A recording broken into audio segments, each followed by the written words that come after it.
She works at the NASA Goddard Space Flight Center on the Hubble Space Telescope program. But she's also director of the Dialogue on Science, Ethics and Religion, DOSA, for the American Association of the Advancement of Science. She's a very well-traveled speaker and author, and talks about the cosmology, the astrophysics that she studies, but also I know about her own personal experience as well. So thanks very much.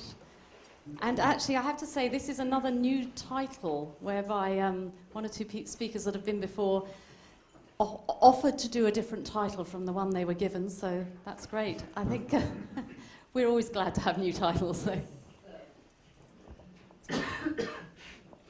Okay, so I'm very glad to be here. I've grown to love this summer course from the first time I came. It's such an interesting mix of topics.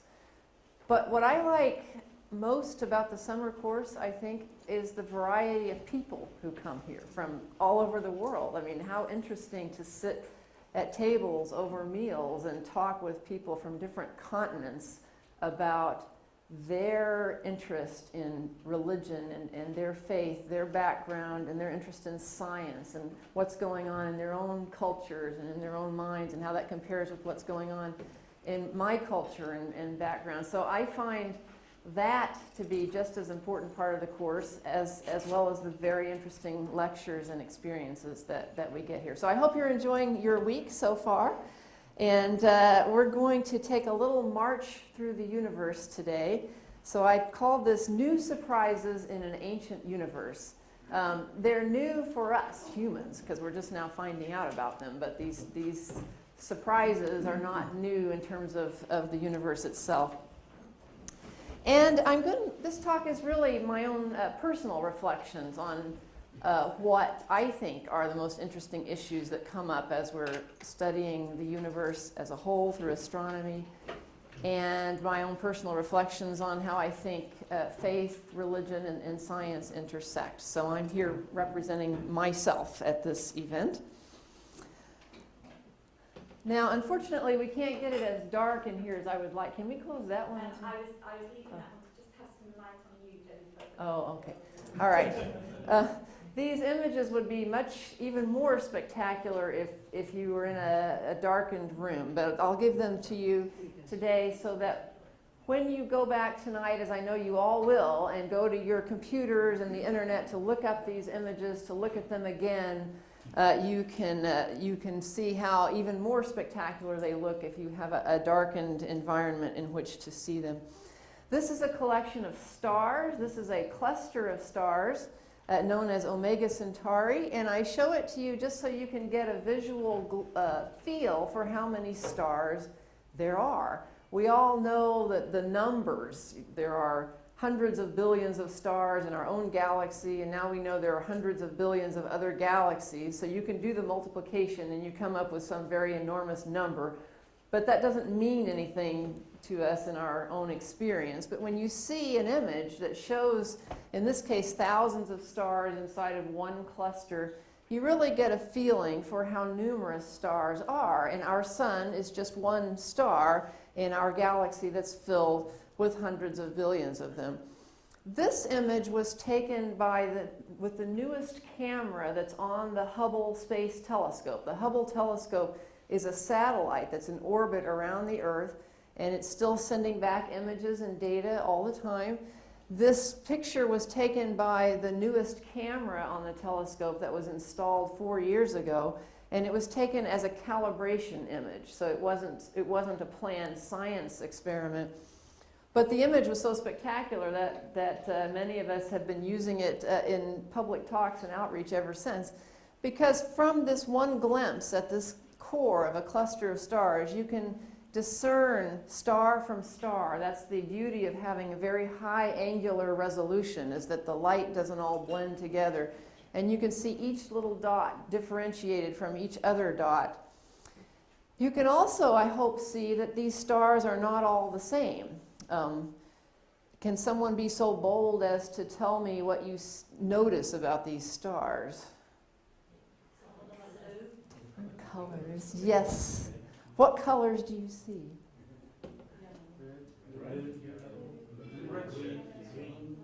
Someone said redshift. Now, that's a good answer in astronomy. We'll talk about that later. But in this case, all these stars are pretty much at the same distance from us. They're in the same cluster. So the brighter ones here actually are intrinsically brighter. They're not just closer than the other ones because they're pretty much the same distance.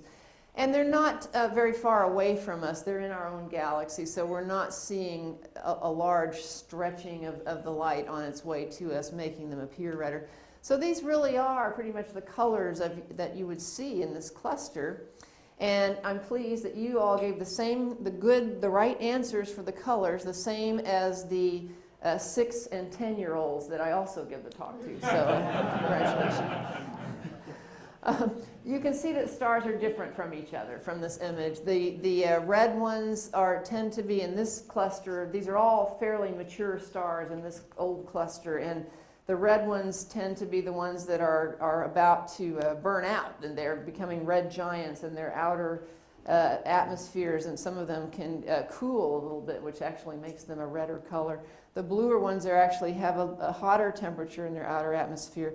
And I think you can also see that there are different brightnesses and that come across because they're also different sizes.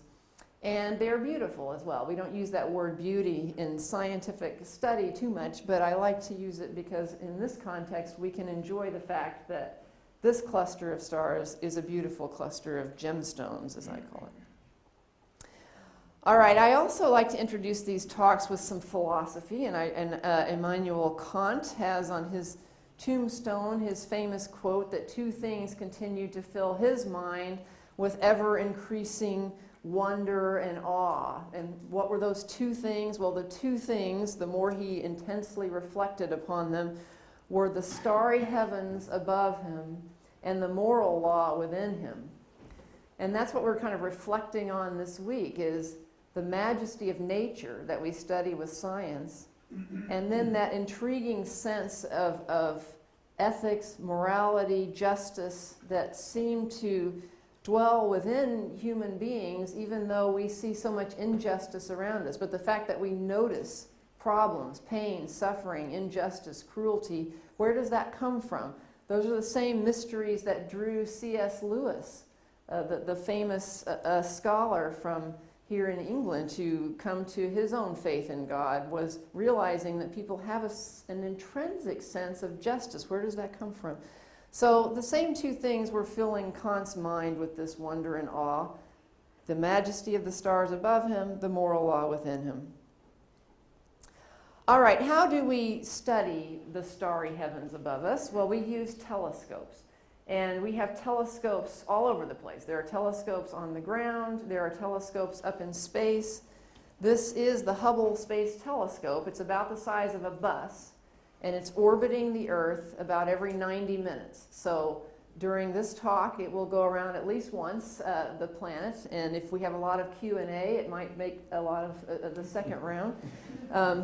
And it is sending back data pretty much continuously, although it's so close to the Earth that a lot of times the Earth is in the way of what it's trying to look at. So it's not the most efficient place to put a telescope.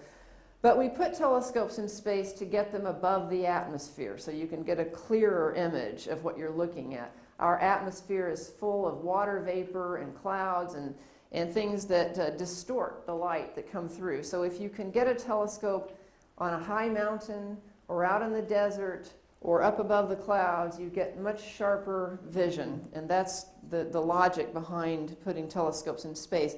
This is not the only telescope in space. There are other telescopes also in space that specialize at certain wavelengths of light and certain capabilities that Hubble doesn't have. All right, I'd like to get across the point that our universe is beautiful. And it's also active. I think most of us know in our minds that there might be something going on out there, but we don't think about it too much. I do, because it's my job. But for most people, you know, they know there's stars, there's planets, there's galaxies, but kind of have the idea that these things are just sitting there. And that's not the case. The universe is a very active place. There's lots going on. There's lots been going on throughout history and lot to be going on in the future. So what are some of those kinds of things? Well, we have to look closely to find out some of this activity. This region of the sky is known in many cultures as the Orion region. So Orion is the constellation. These stars here are supposed to be the belt of Orion and his sword. Now, when I was growing up, and I grew up out in the middle of the United States, in the state of Arkansas, it's a rural area. The sky at that time was pretty dark. I could see the night sky. My family and I would go out every night for these long walks, and I could see stars. And when I looked at this constellation, to me it looked like a kite. So this would be the kite and the kite tail right here. And I resented that I could not name the constellations what they looked like to me. Why do I have to call them what somebody else did? But anyway, if you look closely in Orion, this picture was taken with a telescope on the ground, a very good telescope, where you can get a wider field of view than you can with the Hubble Space Telescope. But if you zoom in inside this region that's kind of encased in a green box here, some of these stars look kind of fuzzy. And if you look into those fuzzy areas, astronomers call anything fuzzy a nebula. So if you look into a nebula here, you can see more detail. So as we go in and zoom in on this lower fuzzy region, all right, so we're looking right in here, but now we're going to look in with the Hubble Space Telescope where we get a smaller field of view but higher angular resolution. We see this, right? We see these absolutely beautiful swirls of ionized gas. What's going on here is that stars are continuing to form. So star formation is an ongoing activity. There are stars continually forming. It takes a long time to form a star relative to our lifetime, but not very long relative to the age of the universe, so for some stars. So we have the biggest stars forming the fastest, and all a star is just a collapsed ball of gas from these interstellar clouds. If you get a little eddy of gas that's dense enough, it will pull together under its own gravitational pull, and that will be dominant over this turbulence in the larger cloud. And if you have enough mass, the fusion in the core of this ball of compressed gas will turn hydrogen into helium under this pressurized reaction and will release light. So young stars, once they turn on, will release light, and the biggest ones will release energetic enough light to reach the surrounding gas, ionize it, meaning separating the protons and the electrons, and when that gas recovers, when those atoms recover, they release colorful light that we can see. Astronomers look for these nebulae, these ionized clouds, as signposts to tell us where recent star formation has taken place or is taking place. And that's certainly true in Orion and in many other places in our galaxy and in other galaxies. Now, I also have studied this cloud with radio telescopes and infrared telescopes that allow you to see behind this brightly colored region into the darker regions where the stars haven't yet turned on, but they're still in the process of forming, and you can see them with these other kinds of telescopes. We call them protostars. These clouds of gas and dust fill up what we call galaxies. So galaxies are collections of gas, dust, and stars, and the galaxies are held together by gravity. After a while, they often take on these beautiful spiral structures, so kind of flattened spiral structures with spiral arms. There are so many stars, especially in the core, that the light all blends together, so you get this beautiful inner core of light and arms of stars and gas out here. Now, we live in a galaxy as well. Our sun is a star in the Milky Way galaxy, but we can't get out of the Milky Way galaxy all the way to take a picture of it yet. Someday maybe we will. So we have to infer the shape of our galaxy by looking around from inside. And we think our galaxy looks something like this. We think that our sun is about 2/3 of the way out from the core of the Milky Way. And in this picture, you can actually see other galaxies in the background here. It's a beautiful image from the Hubble telescope. Galaxies themselves can interact with each other. These are two different galaxies that are feeling each other's gravitational pull. And because of that, they are distorting some of the arms and shape of this galaxy and this galaxy. If you look closely, you can see even a third galaxy right up there. So eventually, these galaxies will merge together and become one. They're in the process of that right now. They're distorting each other's shapes. We thought this looked like a rose with the stem of the rose and the flower here. So it was released as an anniversary celebration image from the Hubble Space Telescope. All right, so what is it that telescopes have done for us in terms of opening up our understanding of where we are in the universe and where we fit in? Well, it's a matter of technology development. Technology has opened up new realms of discovery for us. This is an area where technology has been used, I think, for something good. So we can all think of areas where technology has been used for things that have been harmful and for things that have been good. Here, I hope we agree that technology has been used for something good. And we start in this chart as it shows you how the improvement in sensitivity of what we can see over what we could see with just our eyes has increased over time for the last several centuries of time. So here's time on the bottom. Here's sensitivity and improvement on this axis. It's a logarithmic scale, so every tick mark is 10 times more sensitive than the one below it. So Galileo, with his telescope, looked at Jupiter, realized that these moons were orbiting around Jupiter, but his telescope really wasn't any better than what you and I can see with just a pair of binoculars today. You can go outside on a dark night and look at Jupiter and you can see Jupiter's moons. And so that's the sensitivity here. Then over the years, as the telescopes got better, bigger, better eyepieces, better focal ratios, better apertures, the sensitivity increased. And then I think what really changed the game was the ability to record images. So photography allowed you to collect light for a long period of time, and so you could detect things that your eyes would never see by just staring through the telescope. You could see very distant galaxies, although they didn't know they were galaxies when they first started to image them. And then electronic recording made this even more accurate and more sensitive. Going into space took us 2 orders of magnitudes more sensitive with the Hubble Space Telescope. And with Hubble, we've been servicing it with astronauts every few years, sending astronauts up to put in new instruments or repair old instruments. And each time it's been improved. The last mission was 4 years ago, called SM4, Servicing Mission 4. Took it off the chart here in terms of its sensitivity. And we're enjoying the fruit of that high capability of the observatory ever since. There it is, doing its thing. These are the astronauts that last went to the Hubble telescope 4 years ago, and they put in the new camera that we'd been working on for years. They put in a new spectrograph as well that helps you analyze the light in detail. And they repaired some instruments that were failing.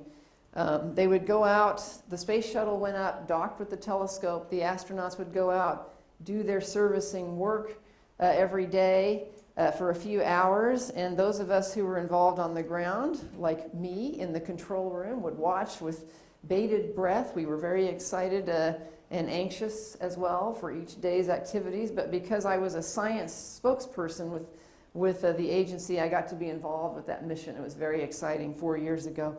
And we're grateful that the telescope is in good shape now for the next few years, we hope. So, once again, it's giving us data like this beautiful image. Now, it helps to know where this is in context. So I'm going to show you an image of a larger region of the sky taken with a telescope that's on the ground that gives you a bigger field of view. And then we'll zoom in to this particular globular cluster of stars that Hubble looks at. Okay? So here's that bigger kind of ground-based image.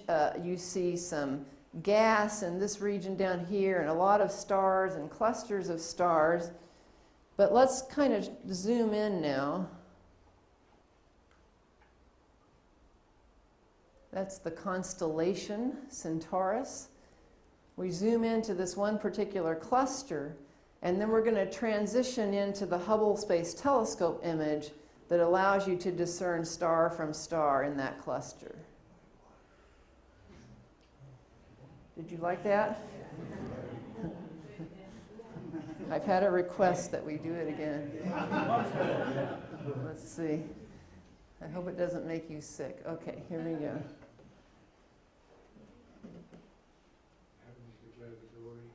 Okay, there we go.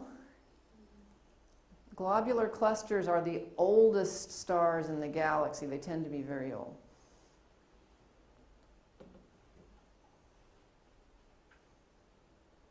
All right.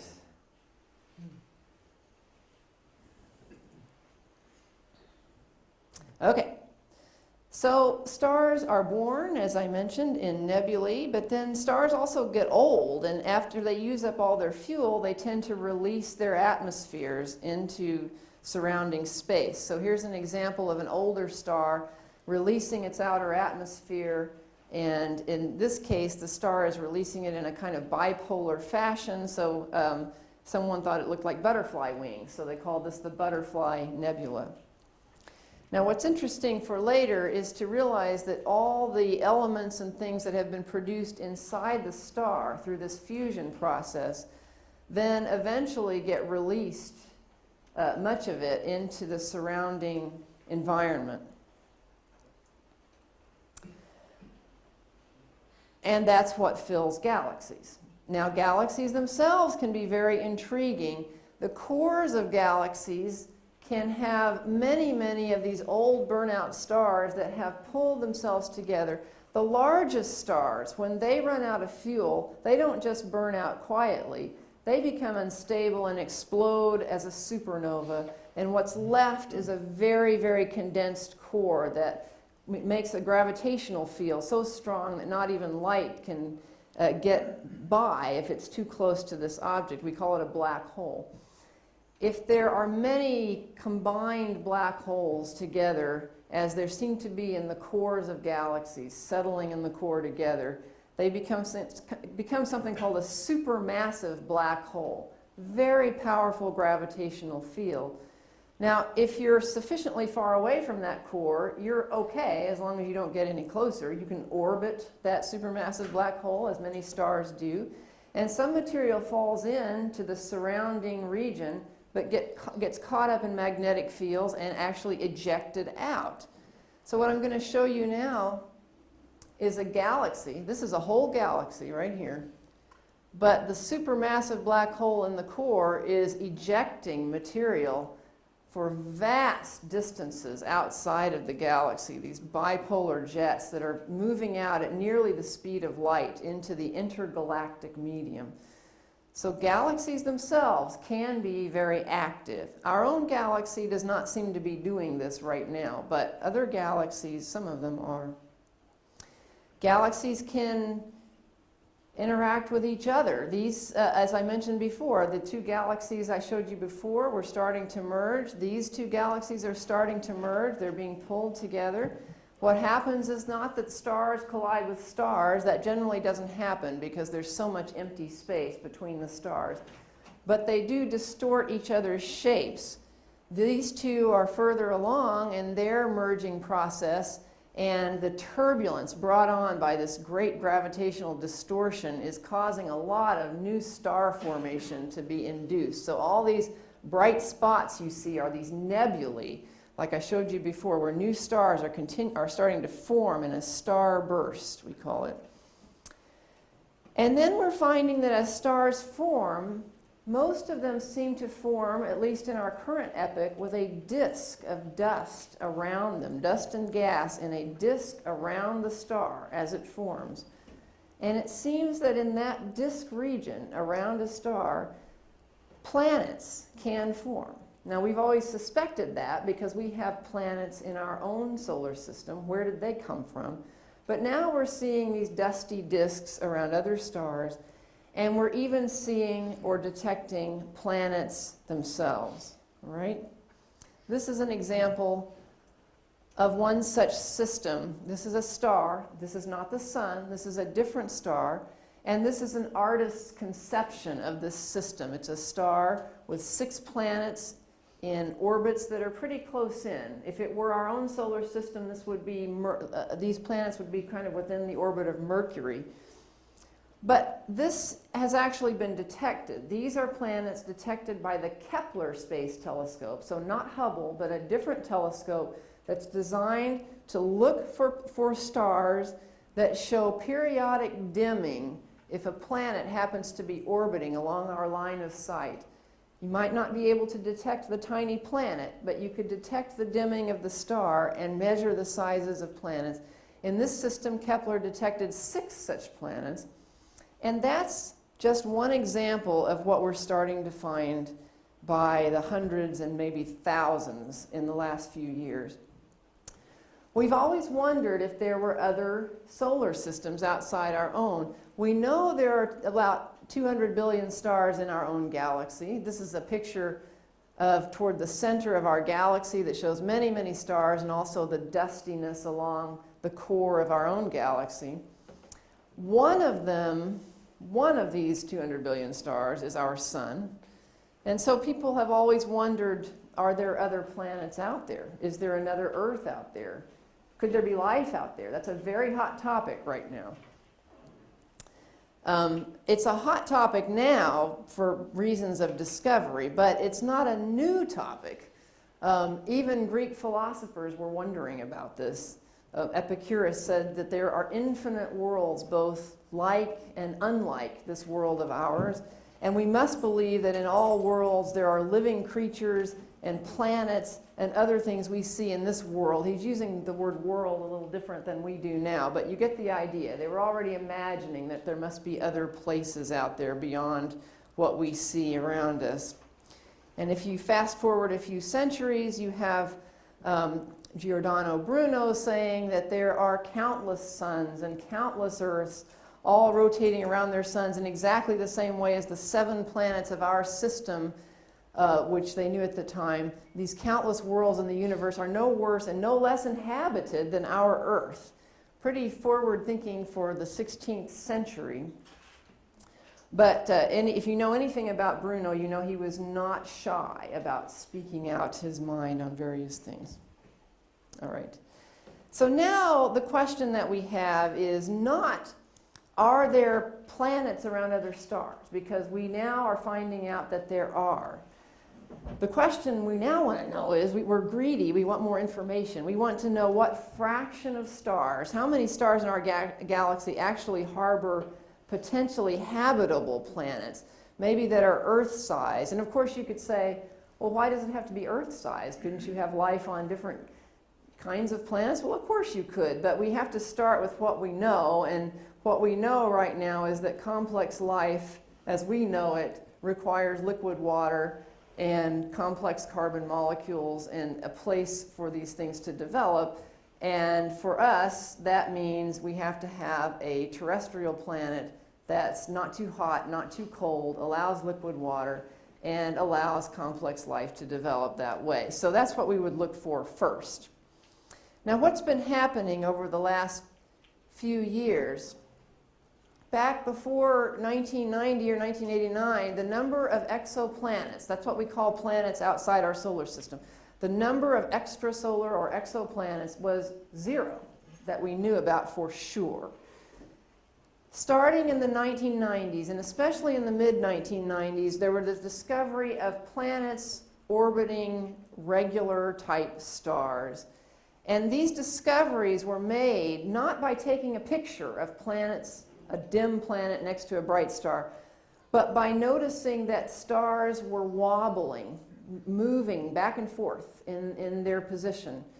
And it was determined that that was caused by the mutual gravitational tug of the star and an orbiting planet. So even if you couldn't see the planet, you could measure the amount of wobble of the star, and that would tell you something about the mass of the planet that was orbiting it. Very exciting. So planets started to be detected this way by the hundreds over the next few years. This is a little histogram that shows you the number of planets discovered each year over the next few years. And this huge jump that started a few years ago, especially around 2009, was with the launch of the Kepler observatory that I just told you about, that looks not for wobble but for dimming of stars as planets orbit. The number has increased exponentially in the discovery rate. And of course, what we want to do next, we're not quite there yet with our technology, but what we want to do next is to look especially around nearby planetary systems to see if they could support life. Well, how are we going to know if a planet supports life? First of all, we need to be able to take a picture of the planet. And so far, we've only been able to do that for a few. But not just a picture. We need to separate the planet out in terms of its spectral light. We use spectroscopy to spread out the light into its constituent colors and frequencies so we can see the patterns produced by different chemicals in the atmosphere. We want to know if there's oxygen in the atmosphere. If we look at Earth from a distance and measure our atmosphere, we will see oxygen, evidence of oxygen, because of all the plant life on Earth. The plant life is producing oxygen continuously. Although we have to realize that for many organisms, oxygen is toxic. So just because oxygen is there, it might not be a friendly type of element for life. We would look for evidence of liquid water because, as far as we know, for life on Earth, we need liquid water. We would look for the broader reflected light off of that planet because that also tells you something, at least on planet Earth, about there being plant life everywhere, is the reflection, the reflected light. We can look for other signs. We call these biomarkers. Cattle, for example, on this planet produce methane in the atmosphere. So if we found methane gas, I think methane is what some people over here say it, you might determine that you have a bovine planet somewhere. But you also have to rule out that these things are not coming from other sources, that they might be coming from things that are not biological. So you have to rule out these other explanations as well. So these are the kinds of things that astrobiologists are doing these days. There's a whole new field called astrobiology where scientists are trying to understand how life thrives in very extreme conditions here on planet Earth, in the bottoms of the oceans, in these hot springs, even in these sort of acid pools around interesting places around our planet. How extreme can conditions be and still support life? And how would we know if it's life if we were looking at it remotely? So these are the kinds of things astrobiologists think about. They also think about the fact that Earth has changed over time. So if you look at this as a timeline here, this is the present, and this is 4.5 billion years in the past. The relative concentrations of what you would see in our atmosphere have changed. So if the green line here is carbon dioxide, at first there was a whole lot of carbon dioxide and not very much oxygen or methane. And then over time, especially with the introduction of life, first life, methanogens, life that consumes carbon dioxide, and then we have new life that's starting to produce oxygen, the mix changes. So today we have a lot of oxygen in the atmosphere and much less carbon dioxide and methane. If you look at another planet outside our solar system or even in our solar system, you might see a different mix here because it's at a different stage. All right, that's the science of these exoplanets. And by the way, that's one of the new surprises in my title, is that we're finding that planets are common.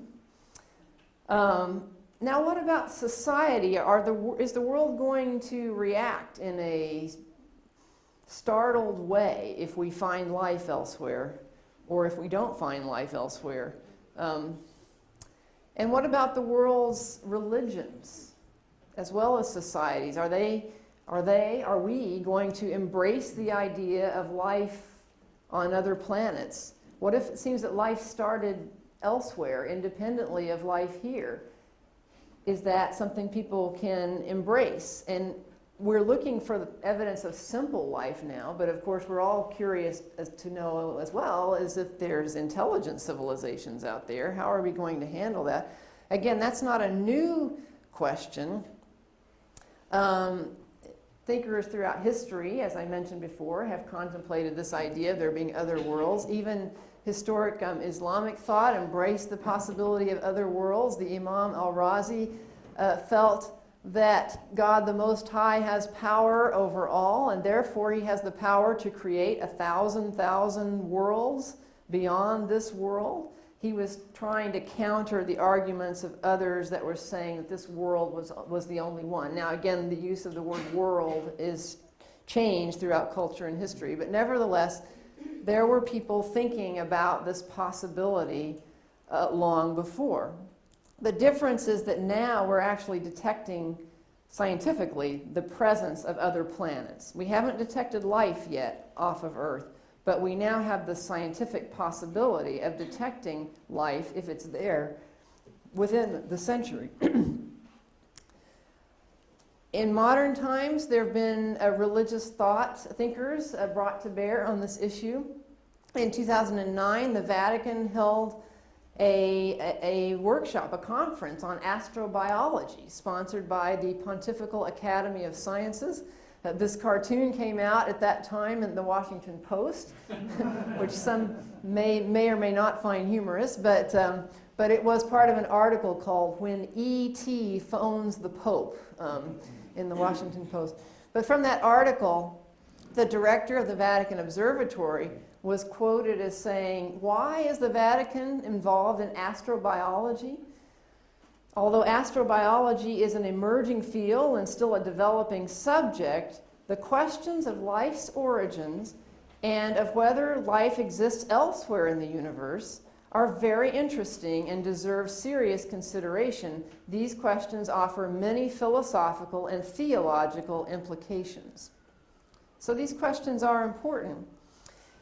Now, many people assume that religions would face a crisis if we find life elsewhere. In particular, if we find intelligent civilizations off of Earth. Would the religions of Earth collapse over this discovery?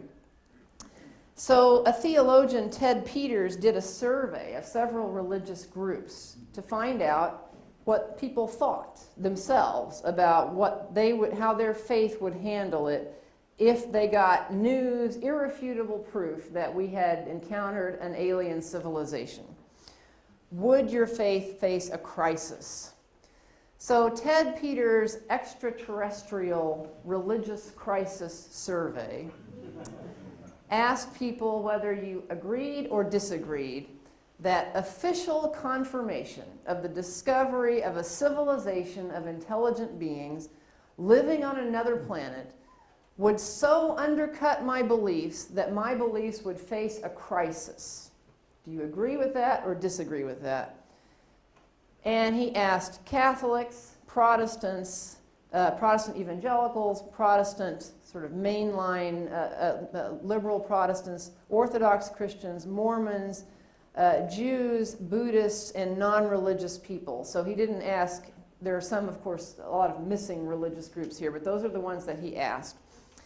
And almost all of them said, no, it's not going to cause a crisis. My beliefs will adapt to this discovery and embrace it. So only a few agreed they'd have a crisis or weren't sure. Nearly everyone said, no, we can handle this. Now, the interesting thing is when they were asked, do you think these other faiths can handle it? Not your own, but someone else's faith. Oh no, the non-religious people said, no, the religions of the world will collapse. The religious people said, no, this will prove that there's a God, and the non-religious people will go into crisis, and then the religions look at each other and say, oh, they're going to have more of a problem with this. So people's perception of what it's going to be like if we detect life is very interesting. Something that has been thought about, though, by religious thinkers, as I've mentioned, including C.S. Lewis, the scholar here in England, who wrote some fiction about this idea of encountering life elsewhere and about their spiritual state. And so one of these trilogies begins with Out of the Silent Planet. But he also was asked about whether he thought the detection of life elsewhere would cause some kind of a crisis. And he said, this is a warning to what we might expect if we ever do discover what he called animal life, which would be advanced life. He says vegetable life does not matter, so I guess if we discover carrots somewhere else, it won't matter.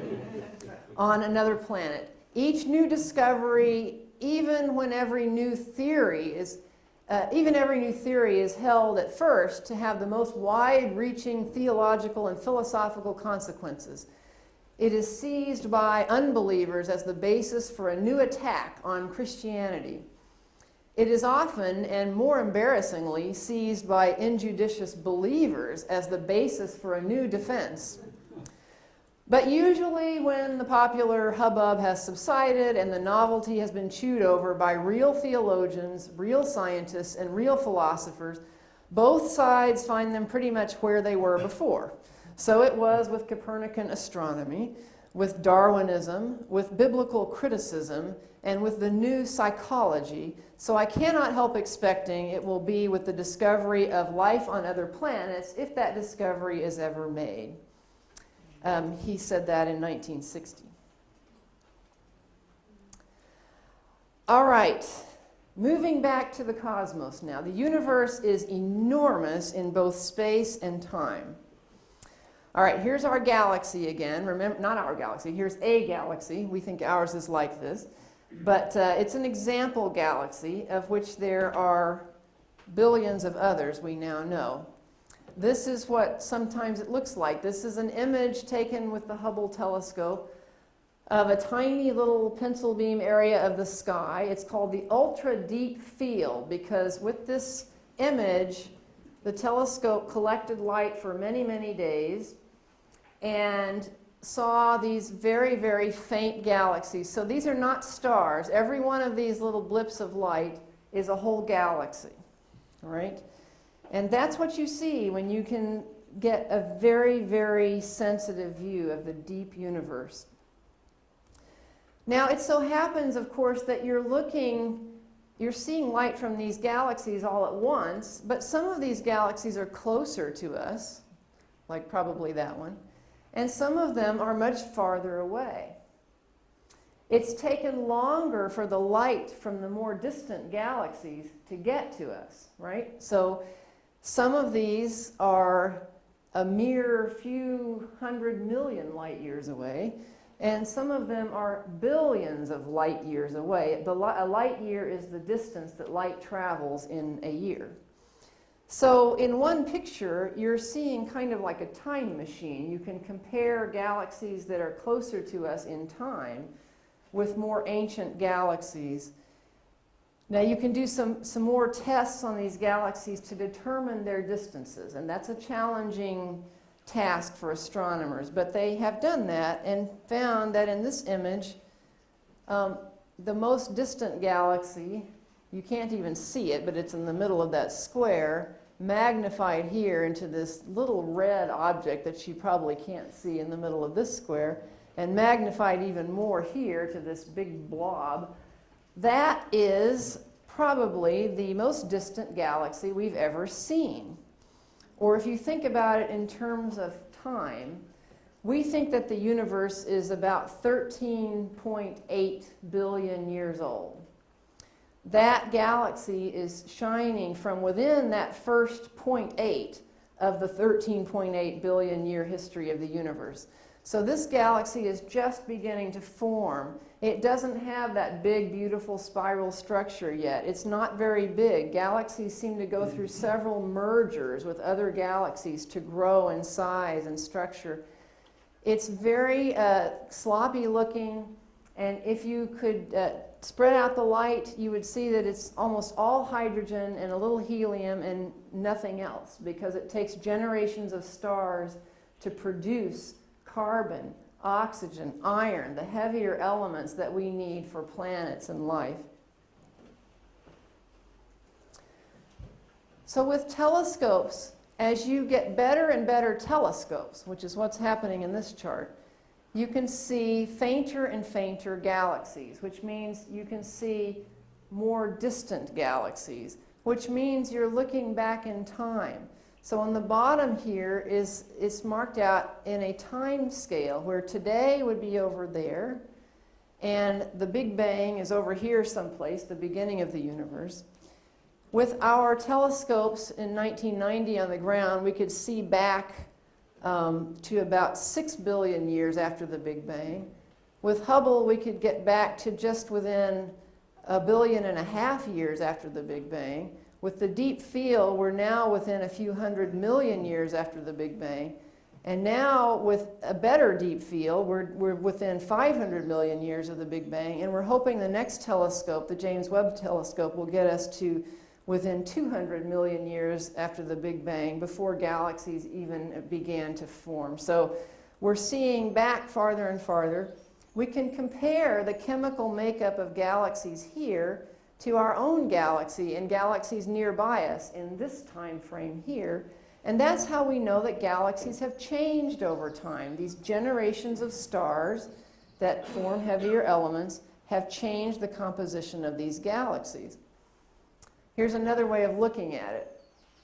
Our telescopes today are here. This is a picture of a different telescope, the microwave anisotropy probe that's mapped out this background radiation that still fills space from the beginning of time. Looking back, and this is reversed now, so looking back in time would go in this direction.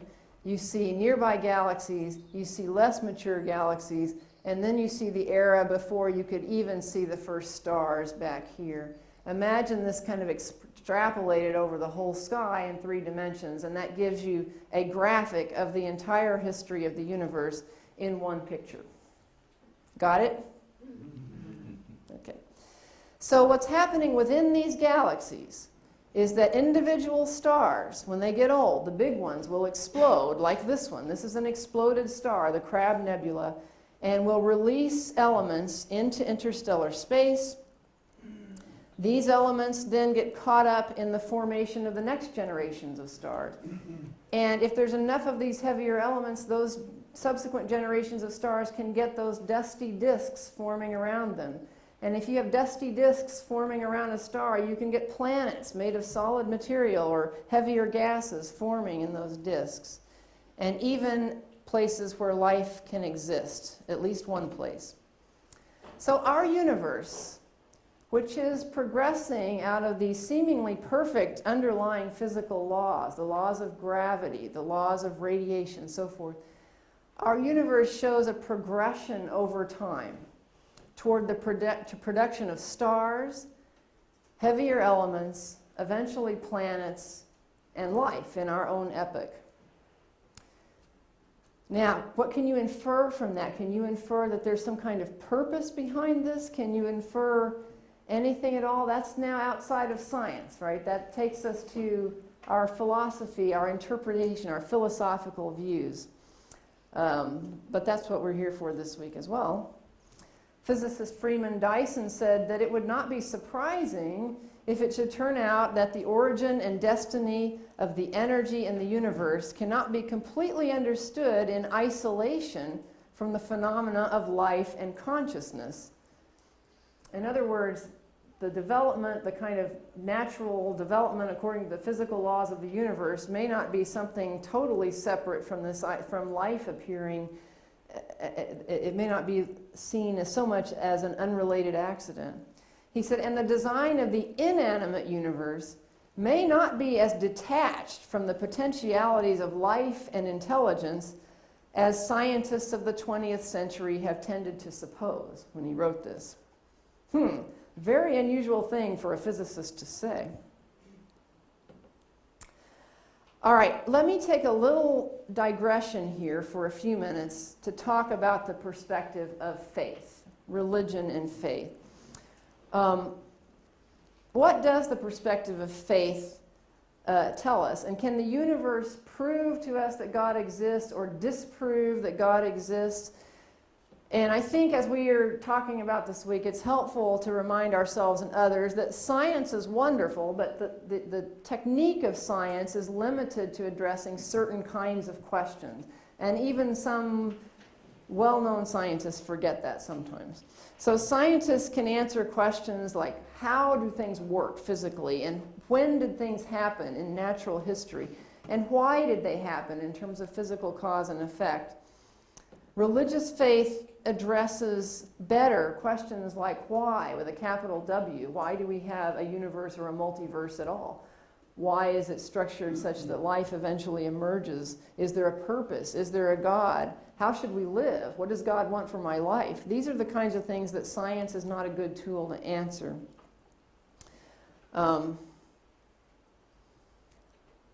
How do you relate science and religion? That's what we're talking about this week, but there are different models that we read about, we hear about in the media, we see being discussed in the public today. I don't want to go through this too much in detail because other speakers are already doing that here, but we have the contrast model that the science and religion basically address different questions. We have contact models where there's dialogue, where one can inform the other, or where religious faith can tell us why we should be doing science, and science can help refine religious understanding. And then there's the conflict model, where religion and science simply cannot coexist because they are totally different ways of perceiving reality. And these different models we see people speaking from and writing from in today's culture. This program that I direct, called the Dialogue on Science, Ethics, and Religion, is an effort of a scientific society, the American Association for the Advancement of Science, not to answer those very deep questions that many people, everyone has different opinions on and so forth, but to bring the scientific community and religious communities together around topics of mutual interest and concern, like how are we using science, and what does science tell us, and what does it not tell us. So I think it's very, very good that scientific societies are interested in engaging the broader public and the concerns of the broader public as well. This is a picture of one of our programs where we're bringing pastors in to learn about science, seminary professors, professors in theological schools, so that science can become more a part of the education of clergy. The kinds of questions that we get from the public and that are of interest to both scientists and to the general public are things like this. Are we truly affecting our planet's temperature? How big is the universe? Could there be life on other planets? What's our relationship to this planet? What's the purpose of the universe? What does it mean to be human? What separates us from animals? What does science tell me about being human? What do religious texts tell me about being human? What do scientists know about human origins? What does neuroscience say about who I am? Is love only a chemical process? What is the science of prayer? Do my thoughts determine my actions, or my actions determine my thoughts? We're going to get all the answers to that this week, right? And ultimately, can science and theology come to complementary conclusions, meaning they're answering different kinds of questions maybe, but they're not unrelated in the sense that we're all trying to grasp larger truths. Alfred North Whitehead said, when we consider what religion is for mankind and what science is, it's no exaggeration to say that the future course of history depends upon the decision of this generation as to the relations between them. So this is important. And back to Freeman Dyson, physicist again. Here's another perspective on faith and science. He says, why are we here? Does the universe have a purpose? Whence comes our knowledge of good and evil? These mysteries, and 100 others like them, are beyond the reach of science. They lie on the other side of the border within the jurisdiction of religion. So he's kind of making it a border there in his view, but nevertheless he says these questions are important. And then Francis Collins, the geneticist, says that we cannot discover through science alone the answers to the questions, why is there life anyway, and why am I here? Sir John Polkinghorne, physicist and Anglican priest, who unfortunately was unable to join us yesterday, but he said that science and theology are both concerned with the search for truth. In consequence, they complement each other rather than contrast one another. Of course, the two disciplines focus on different dimensions of truth, but they share a common conviction that there is truth to be sought. And I think that's really key. Both science and religion can find common passion because they both believe there is something called truth that we're seeking after. Not everyone believes that there is such a thing as truth. And I like to remind people to beware of what we call nothing buttery, and there's different opinions on who invented that phrase. But what it means is when you hear a scientist make a pronouncement as though that's all there is to a certain system, beware of accepting that. For example, when you hear that that much of our behavior is determined by our genes, it can come across as we are nothing but our genes, or neuroscience can come across sounding like we are nothing but our brain chemistry. We have no freedom of choice. Or that religion is nothing but socially evolved survival behavior. Now, while we might be highly influenced by our genes and our brain chemistry and our survival behavior, but to say that that's all we are is really beyond what the science is telling us. So that's what, be aware of the nothing buts that are sometimes implied. All right. In the science of astronomy, and specifically, human beings recognize the beauty of nature in the heavens and are drawn to explore, but they do have varying responses. John Calvin, the theologian and reformer from the 16th century, had this to say about the study of the heavens. He said, "Astronomy is not only pleasant, but it's also useful to be known. It cannot be denied that this art unfolds the admirable wisdom of God." So he felt that studying the heavens was a way of unfolding something about the nature of God. Now, you don't have to interpret it that way, right? That's one person's reaction. It's my reaction as well. But not everybody. Physicist Steven Weinberg said that the more the universe seems comprehensible, the more it also seems pointless. So how you interpret what we're finding out about the evolution of the universe and so forth is not a ubiquitous, forced conclusion. These are philosophical and religiously related thoughts that come differently to different people. More specifically, to people who are interested in Holy Scripture and how that fits into a study of nature, I threw this chart in here too. That Scripture, I don't believe personally, tells us the details about how the universe works, the scientific history, the natural history of the universe, I don't think is given to us in detail in Scripture. That was not its purpose. But this little chart I find helpful for those who are troubled by this. It's from a book called Origins by Deborah Haarsma and Lauren Haarsma. And in that view, for people who have a high view of Scripture, who believe that Scripture is the Word of God, you can see that there would be no conflict in God's view between His written Word and the Word from nature that we see in the natural world. These things have to be in concert if they're all coming from God. But human interpretation of Scripture, biblical interpretation, and human interpretation of nature, which is science, is fallible and can be in potential conflict. And these things influence things like our church traditions, our theologies, our different religious views, and our worldviews and our politics. So the conflict is all down in this human realm, not up in God's realm if you are a believer. All right? And to remind ourselves that most often in Holy Scripture, nature and indeed the heavens, when they're mentioned at all, are mentioned not in the detailed descriptions of how the universe was created and how life was created, but rather it's mostly mentioned in context of praise. And the idea of looking at nature and seeing something about the nature of God is what's prevalent, especially in the Psalms. The famous 19th Psalm says, "The heavens declare the glory of God, and the skies proclaim the work of His hands. Day after day they pour forth speech. Night after night they display knowledge.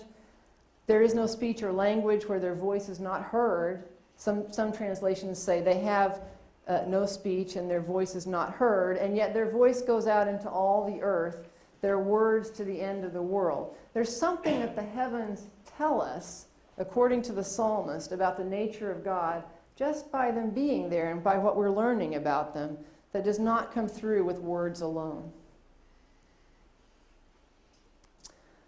All right, here's our little planet. I'm going to finish up here with a few reflections on these things we've heard today, including some of the more difficult questions. So there's some tough questions that come up as we look at the universe as a whole. One of them is, what will the long-term future of the universe hold? Right now it looks like the universe is expanding, and not just expanding, but accelerating in that expansion, and that eventually, if nothing changes, stars will eventually all die out and galaxies will go cold. Is that all there is to it? Or through faith perspectives, is there another hope? I believe there is. But that's a difficult question. What about significance? This is a philosophical question. Given the vastness of the universe in space and time, and even the possibility that there are other universes, are we insignificant? Significance is in the eye of the beholder. You know, if our significance is being in the spatial center of something, we've already heard this week that we're not there, so that means we would be insignificant. And our lifespans seem to be insignificant relative to the age of the universe. But maybe significance comes from some other aspect of being part of the universe. Maybe being able to recognize it, maybe being alive, maybe being able to have a sense of awe and wonder is true significance. And for a religious believer, having a relationship with the God responsible for the universe, that is true significance. So significance is a philosophical issue. For Carl Sagan, he said, and I have a lot of respect for Carl Sagan, his television program got me interested in astronomy in the first place. But he said that who are we? We find that we live on an insignificant planet of a humdrum star lost in a galaxy tucked away in some forgotten corner of the universe, That's one way of looking at it. You look at what we're discovering and you feel very insignificant. Another way that I think is more in conjunction with my own faith is what the psalmist wrote in Psalm 8, who was also looking at the heavens, feeling a sense of insignificance. But he said, "O Lord, our sovereign, how majestic is your name in all the earth. When I look at your heavens, the work of your fingers, the moon and the stars that you've established." He didn't even know about galaxies yet, but he's feeling insignificant. He says, "What are human beings that you're mindful of them, and mortals that you care for them?" Who are we? You know, we're insignificant. But then he goes on and to say, "Yet you have made them a little lower than God and crowned them with glory and honor. You've given them dominion over the works of your hands, and you've put all things under their feet." So he's giving praise to God for giving us significance in the universe. More tough questions. More people are troubled by the presence of evil and suffering in the world than are troubled by whether we were here by instant creation or evolution. If you talk to people about what really bothers them about the universe and the presence of life on Earth, most people, when it comes to their inner struggles, it's not so much about how we got here, but why is there evil and suffering? Theodicy is the fancy word I've learned. So why do the same processes, if there is some kind of a God responsible for the universe, why do the same processes that are needed to form the creation and sustain healthy conditions for life also cause pain, death, and grief? I'm thinking of things like plate tectonics on planet Earth. It turns out that you need the motions of the continents on planet Earth to help recycle our atmosphere. If we didn't have oceans and moving continents, we might have ended up in a very stagnant position like the planet Venus, and its atmosphere is now overloaded with greenhouse gases, and it's an unhealthy place to live. And yet plate tectonics cause earthquakes and terrible grief and suffering. Why is that? A difficult philosophical and theological question. And then what about what we do to each other? What about creatures, including humans, do to other creatures? Is this okay? Is evil really real? Or are we supposed to accept this as part of a wonderful natural creation? These are difficult issues. I was grieved to hear just the other week about a whole community of elephants in East Africa that were gone and gunned down just for their tusks, and when their relatives came to grieve, as elephants will do, they were gunned down as well. I mean, this is just total heartlessness. Why do we do this to each other? I don't know the answer, and different religious traditions have different approaches to why there is evil and suffering. I do know that in my own religious faith, in Christian tradition and faith, there's also not a clear-cut answer. But it is related to the fact that God is not juggling things like a puppeteer, but has entered creation with us. And in the opening of the Gospel of John, if you haven't read that lately, it's quite profound. In the Gospel of John, the creator of the universe is also the one who is its upholder, its sustainer, its savior, its redeemer, participating in the life and the suffering of the world, and providing healing and forgiveness and true life and hope. And it starts out with these profound verses. In the beginning was the Word, and the Word was with God, and the Word was God. He was with God in the beginning, and through him all things were made. Without him, nothing was made that has been made. In him was life, and that life was the light of all mankind. The light shines in the darkness has not overcome it. And then you skip down a few verses to the real amazing revelation here, that the Word became flesh and made his dwelling among us. And we've seen it. We've seen his glory, the glory of the one and only Son who came from the Father, full of grace and truth. In Christian belief, God comes into our world with bodies made of star stuff just like ours are, and participates in the suffering of the world and redeems it, brings something good out of it. So in closing, back to our universe, the universe always holds new discoveries, new mysteries, and new surprises for us. For example, we're finding that galaxies themselves can act like big gravitational lenses. Here's a cluster of galaxies that's bending, magnifying, and distorting the light of a background galaxy. So this is just a normal galaxy behind this cluster in front. But the strong gravitational field and this invisible dark matter that's between these galaxies is distorting the light and enabling us to see this galaxy in greater detail, even though it's distorted.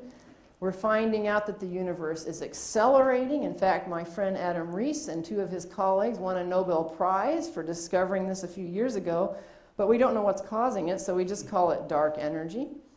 We're finding out that there are meteors all over the solar system. I think I'll leave this for the Q&A period. So someone asked me tonight, ask me why it matters that a meteor was seen over Mars, okay? Somebody asked me that tonight. We're discovering new moons around planets in our own solar system, so there's still things to find here. And we're discovering beauty everywhere, such as nebulae where stars are still forming. In summary, we have many new surprises coming to us over the last few years and decades. We're learning that the universe has changed over time, making galaxies more hospitable to life as stars produce heavier and heavier elements over time. We don't actually know what most of the matter in the universe actually is, so we call it dark matter. I didn't talk too much about that. We don't know what's causing the universe to accelerate in its expansion. We call it dark energy, and we're trying to figure out if it's some unexpected quality of gravity. We're finding out that planets are common. So not just in our own solar system, but outside of our system, planets are common. And maybe someday, maybe within the next few decades, if not our lifetime, maybe life is common too. We're looking. And there might even be other universes. That's an output of thoughts of string theorists and other theorists. We're all very curious. This girl, this student, is visually impaired, but she's exploring the same kinds of images that we've looked at today by textile coding. So we take some of these images and we put different textures on them so that a nebula feels different from a planet, and a planet feels different from a star, and a moon, and so forth. And so you can feel these images in the same way that we see them with our eyes. And I spoke to her and to her classmates at the Maryland School for the Blind recently, and they loved looking at these images and exploring space, just as we all do. Exploring space is inspirational. If you would like some resources on these topics, I point out a few that I like. I like the book, The Language of God by Francis Collins. I like this collection of literature from the history of human thought on the cosmos and what it means, edited by Professor Dennis Danielson, called The Book of the Cosmos. I like Owen Gingrich's book, God's Universe, here. And there's some organizations that you might find helpful. The Dialogue on Science, Ethics, and Religion program that I direct, the American Scientific Affiliation, and the Christians in Science organization are two organizations of Christians who are in science and interested in the relationship of the two. There's also an Institute for Science and Judaism, and an interesting blog on Islam, science, and religion called Irtika. These are just a few examples of resources you might like. If you like the pictures, you can go to the Hubble Space Telescope website called Hubblesite, Hubblesite, hubblesite.org. Go to the gallery. You can pull down all these images and many more images like this one. This is the anniversary picture we released this year to celebrate the 23rd anniversary of the Hubble Space Telescope. It's the Horsehead Nebula as seen in the infrared light of one of the cameras on Hubble. And it's quite spectacular. It's even more spectacular on my computer screen, so I hope you can look at it. All right, I have gone over time, but hopefully we still have a few minutes for some questions. And I thank you for your interest. Yeah, there we go. Thank you so much, Jennifer. So, first question here. And if you could make your questions short, because we haven't got very much time before the next Thanks very session. much, Jennifer. I thought that was an absolutely fantastic presentation. You mentioned this James Webb telescope that will go to within 200 million years of being. What would you expect to see, and is there any sort of theoretical limit as to how far you could actually go out? I mean, could you take it down to the first few seconds beyond the Big Bang? So the telescope that's being developed, that will be another very large, major space observatory. Now there are other space telescopes that are operating now and will in the near term. But in about 2018, we expect to launch another major one that's called the James Webb Space Telescope. It's named after a former NASA administrator. And it will be different from the Hubble Space Telescope in that it will be primarily an infrared wavelength telescope. It will be designed to look in infrared wavelengths of light, whereas Hubble, although this is an infrared picture from Hubble, but Hubble was mostly designed to look in optical wavelengths. Why are we doing that? Well, because the universe is expanding. The most distant galaxies are carried along with that stretching of space. And the most distant galaxies are carried along apparently the fastest from us, it would appear. That light travels to us through space that's stretching while it travels, and so the wavelengths of light actually get stretched in a sense to longer, redder wavelengths, and you can think of it as the energy being kind of reduced from the light as it's traveling to us. And so we receive it at a reddened wavelength. We call that redshifting. If you really want to see these most distant galaxies, they are the most redshifted in their light. So even though if you were at the galaxy, you might see the light in ultraviolet wavelengths of light or visible wavelengths, by the time it gets to us, over 13 billion light years away, it's become reddened. And so you need an infrared telescope to see those earliest fragments of galaxies starting to form. They're not these beautiful full spiral galaxies. We expect to see just sub-fragments of gas and stars starting to coalesce together.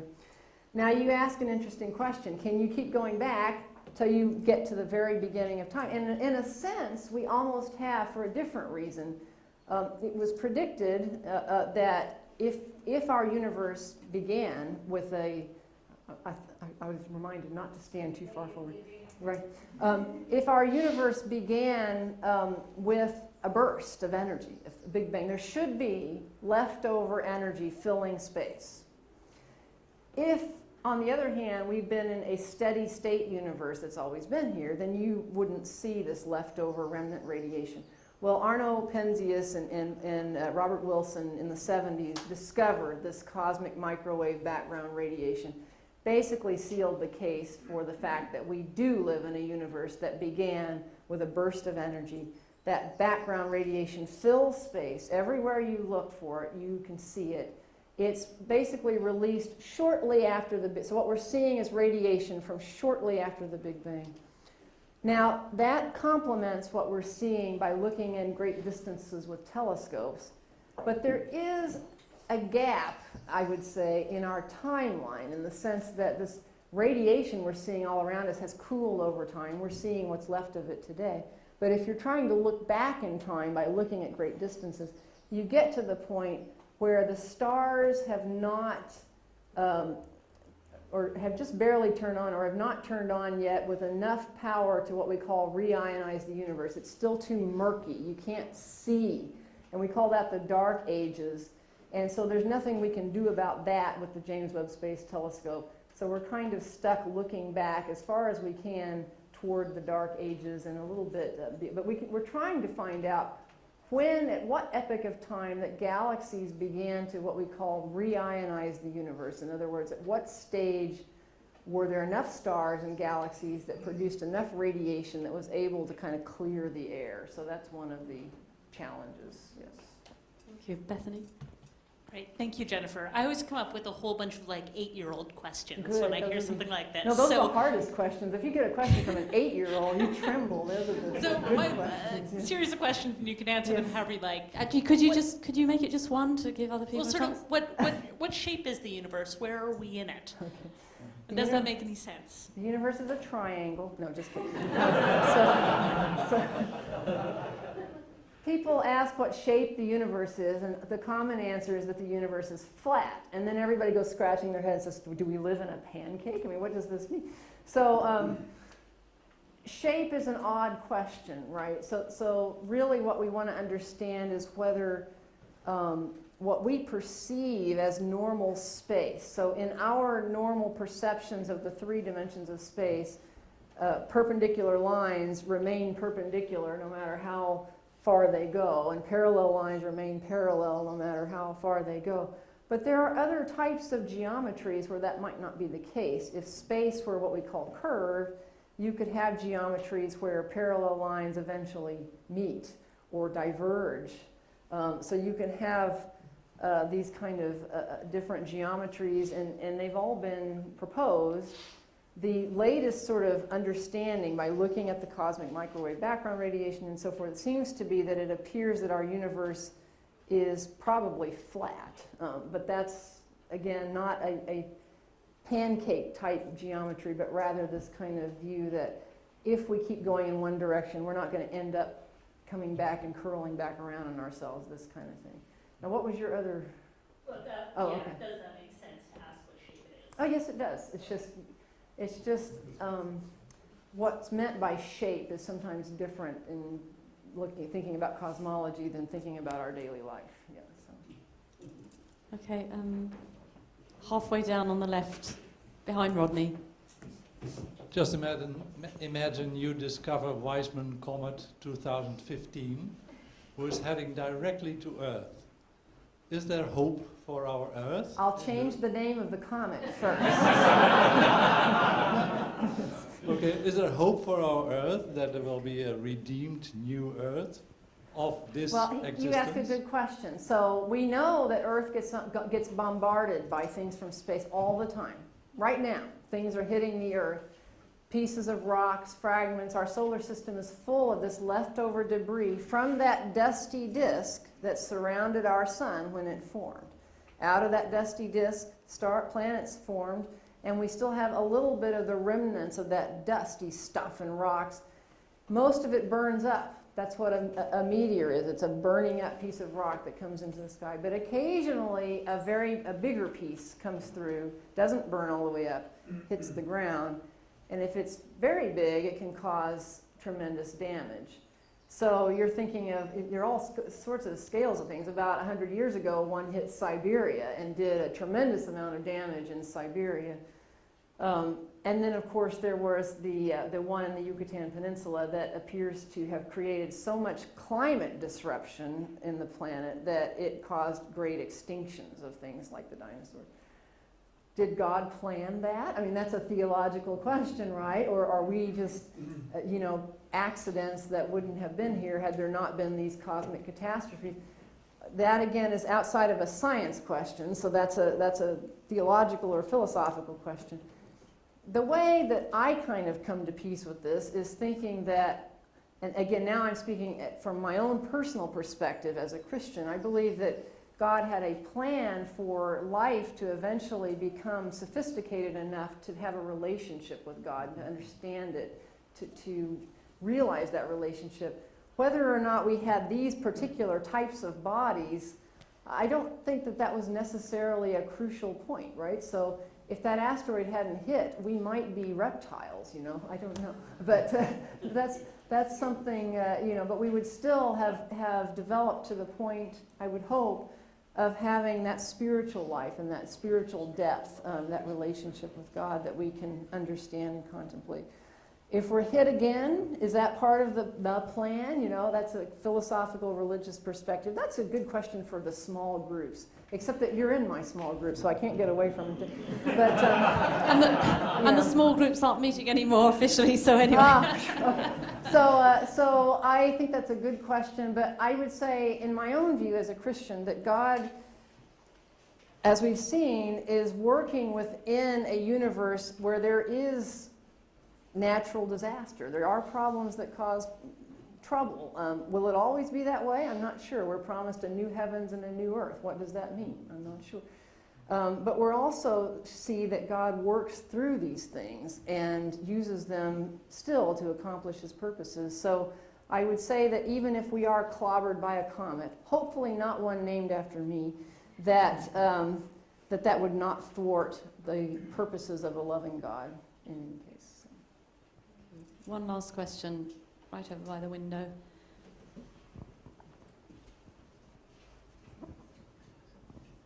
Thank you. My question has to do with whether there's been some sort of systematic attempt to examine the ethics of contact, should we find, say, aliens. Because, well, there are different belief systems in the world. And, I don't know, perhaps they might deal with this contact differently. Has there been some sort of attempt for a governing body to be set up, or a study group to examine how we would deal with other life? So, of course, there has been a lot of thought about this, mostly through our science fiction writers, right? So, what would happen if we make contact with the aliens? What if they're not friendly? What if they do have a different belief system? What if... everything from... So there's been a lot of imagination about this, but let me just quickly say it on at several levels. One is the very near-term level of the fact that we are, right now, sending probes to other planets in our own solar system. So the question is, are we contaminating these other planets because we're sending our own stuff there? And even if there's not life there now, would we confuse our scientific study if we're looking for microbial life on another planet, but we actually brought it along with us? Is that going to confuse the scientific understanding of whether life ever existed on, let's say, Mars, and whether it's similar to life on Earth? And should we be contaminating other planets? So there's a whole planetary protection division at NASA, and there are international discussions between space agencies of the world about contaminating things out there and also worrying about what we bring back home. If you send out a space probe or send out astronauts and then bring them back, might they bring back something that's very toxic to life on Earth that we wouldn't know about? When the first astronauts were kept in isolation for a long time when they came back from space because we didn't know what they were bringing with them. So that's one level. Then there's the level of, you know, if we make contact with life, with simple life elsewhere, are there ethical implications? I think there is. If there is simple life on other planets, do we have the moral, should we be very careful about interacting with them because we might contaminate and kill off their life forms or they ours? And then, of course, what you're really asking is for the intelligent life. If we were to encounter an intelligent civilization, should we actually attempt that? And what would happen, you know, since they might have different belief systems, different... Actually, yeah. to make an analogy with what happened during... Sorry, I'm going to have to stop you there because we have got another lecture coming up, and all right. we are slightly pressed for time. So, Jennifer, these are all big questions you've thrown out. I think over a drink at the bar, there'll be a good time to do it. All right. And also put them in the question box for the discussion later on this evening. So you've got two options to have your questions answered. Jennifer, thank you very much indeed. Welcome.